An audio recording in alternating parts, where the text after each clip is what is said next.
Okay, so October, November 2016, variant 2, and I'll check myself after every 10 MCQs. Okay, so question 1, what is the purpose of trying to achieve economic efficiency? Obviously, economic efficiency includes both productive and allocative efficiency. To achieve full employment, well, that might be true in the case of productive efficiency, so let's keep this on hold for now. To achieve the cheapest possible price for products, well, not really. I mean, that's not really a purpose, and especially doesn't apply with allocative efficiency.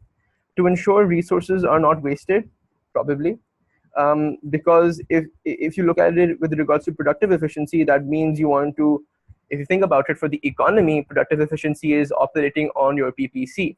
So if you're operating on your PPC, you're not wasting resources.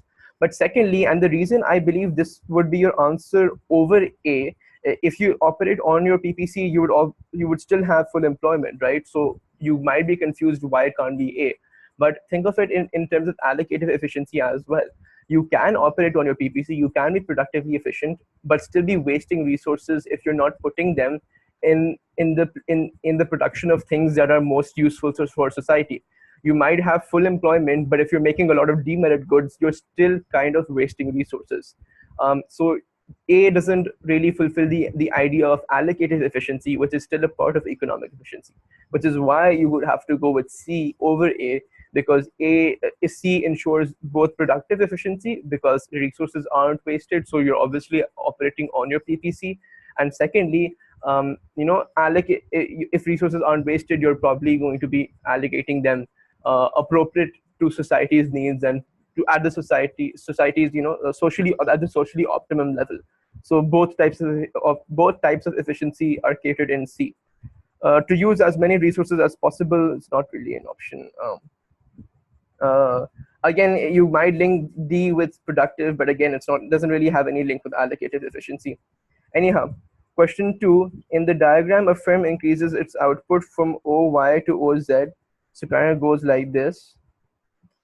Which statement about the effect of economic efficiency is correct? Um, Now, if you look at it here, you should know that your average revenue curve is really your demand curve. So you can look at prices from this curve. So it was P before, now it is P1. Now let's look at the options. So they're talking about economic efficiency. It will increase because a greater quantity will be produced and higher total revenue will be earned. Well, I'm not too sure if you're earning higher total revenue here, but what is for sure, I don't see how total revenue corresponds with efficiency, either productive or allocative. For the firm, there are two types, right? So productive efficiency is at minimum average cost. We don't have your average cost curve here, so not too sure about that. Allocative efficiency is where price is equals to MC, if your marginal cost pricing. So maybe that can be an option.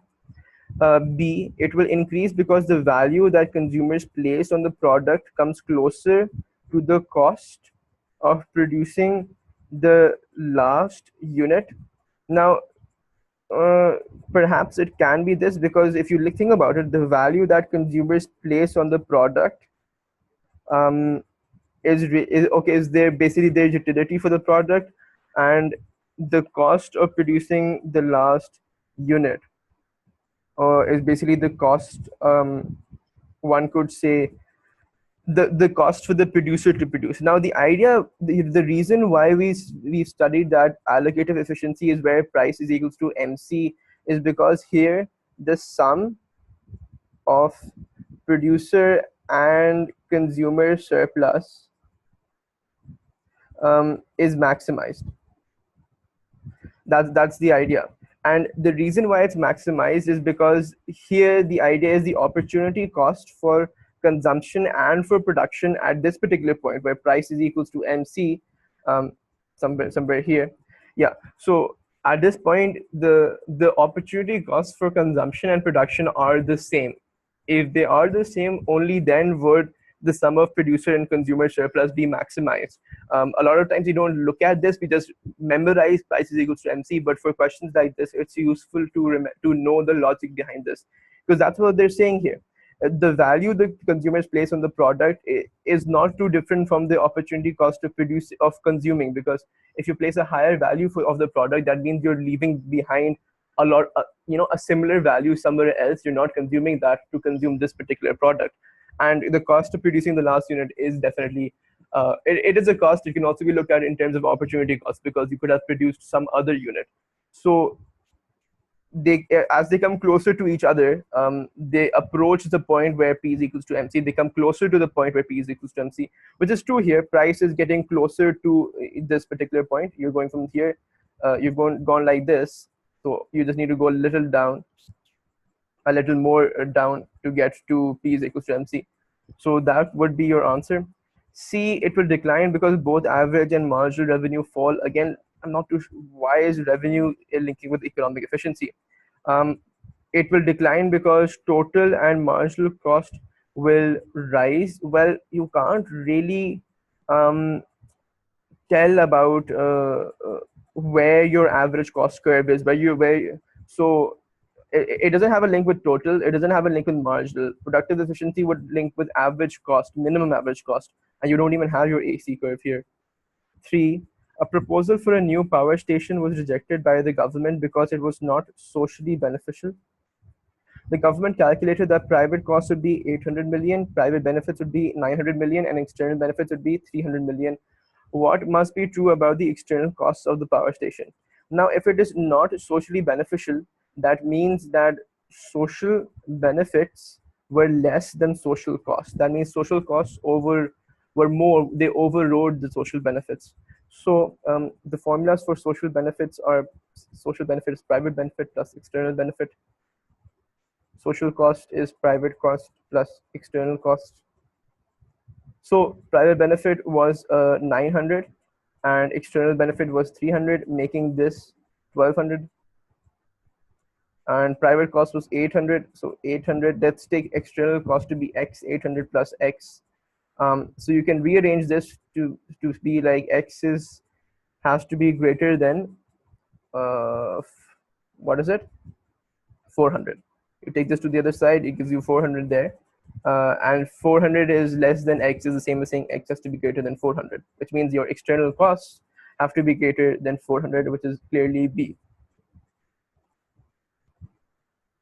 What will happen if in response to a fall in price, a consumer buys more of a good? Okay. A fall in the total utility derived from consuming the good. Now understand, as you buy more of a good, your marginal utility goes down as per the law of diminishing marginal utility.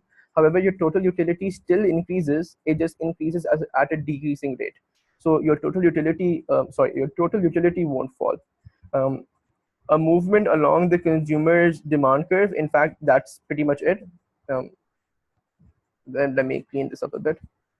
So it wasn't this, it was this, because obviously price changes get moved, get movements. Other changes, non-price factors shift the curve. And this is what we studied in AS, right? So demand, you kind of go like this, price to price 1, you go down, you increase quantity, and you have a movement at this particular part of the curve. That's the idea. A rise in the marginal utility deriving from consuming the good? No, as per the law of diminishing marginal utility, as you buy more of a good, the MU of it decreases. Price does not shift the demand curve, it causes a movement. The diagram shows two indifference curves and two budget lines for goods X and Y. The consumer's initial position is at point F. The consumer's preferred final position becomes point H. What does the movement from F to G represent? Now, what you should know that the income effect causes you to jump to the new indifference curve. However, the movement along the indifference curve is the substitution effect, as you substitute in favor of one particular product. So this is going to be the substitution effect. And if you look here, if you can clearly tell, well, you can tell by two things. The budget line is pivoting outwards, which clearly means the price of X is falling, because that means you can buy more of X. Another way to look at this is if you're going from F to G, which means you're substituting in favor of X. You're buying more of X and less of Y. If you're doing so, you'll only do so if X is cheaper, which again means price of X has fallen. So whichever way makes sense to you. So it is clearly a substitution effect because of the movement. It is in favor of X because you're buying more of X. So that means in favor of X is you would only buy more of X if the price for X had fallen, giving you the substitution effect for a price fall of X.